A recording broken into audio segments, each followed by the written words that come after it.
Prada Laki Chepril Saputra Namo, 23, ternyata bukanlah satu-satunya korban dari dugaan penganiayaan yang dilakukan oleh seniornya. Rekan Prada Laki, Prada Richard Junimton Bulan ternyata juga turut menjadi korban. Prada Richard Junimton Bulan ikut dianiaya bersama Prada Laki Namo. Laki dan Richard sama-sama bertugas di Batalion Teritorial Pembangunan 834 Waka Ngamere Nagekyo, Nusa Tenggara Timur.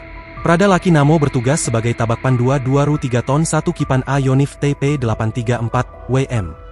Melansir Pos Kupang, Laki mengalami penganiayaan bersama Prada Richard Junimton Bulan. Berdasarkan informasi yang beredar, Laki dan Richard kemudian sama-sama ditahan di rumah jaga kesatrian pada pukul 1.30 waktu Indonesia Tengah, Rabu, 30 Juli 2025. Saat itu mereka dianiaya 4 pelaku dalam tahanan yang semuanya berpangkat pratu menggunakan tangan kosong. Sabtu, 2 Agustus 2025, pukul 9.10 waktu Indonesia Tengah, Prada Richard Junimton Bulan mengalami demam. Sedangkan Prada Laki Namo muntah-muntah. Keduanya kemudian dibawa ke Puskesmas Kota Danga. Berdasarkan hasil pemeriksaan, Richard diizinkan kembali. Sedangkan Prada Laki Namo dirujuk ke Rumah Sakit Umum Daerah Aeramo. Kakak Laki, Lucy Namo mengatakan kondisi Richard tak seburuk adiknya. Richard juga kena, tapi yang saya tahu lebih parah Laki, kata Lucy dikutip dari Pos Kupang. Menurut Lucy, ada bekas penganiayaan di tubuh Laki Namo. Selain itu Lucy juga mendapat kesaksian dari seorang pacar prajurit.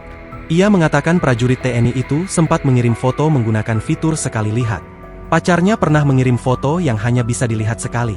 Ia melihat wajah Laki dan kawannya waktu itu dipukul dan sudah berdarah, katanya. Namun hingga kini keberadaan Prada Richard masih menjadi misteri. Meski akhirnya turut menjadi sorotan publik, sosok yang disebut-sebut ikut menjadi korban penganiayaan senior bersama Prada Laki Namo ini memicu tanda tanya besar. Di tengah kabar duka tewasnya Laki, banyak yang penasaran apakah Prada Richard masih hidup atau bernasib sama tragisnya. Download Tribun X sekarang, menghadirkan lokal menjadi Indonesia.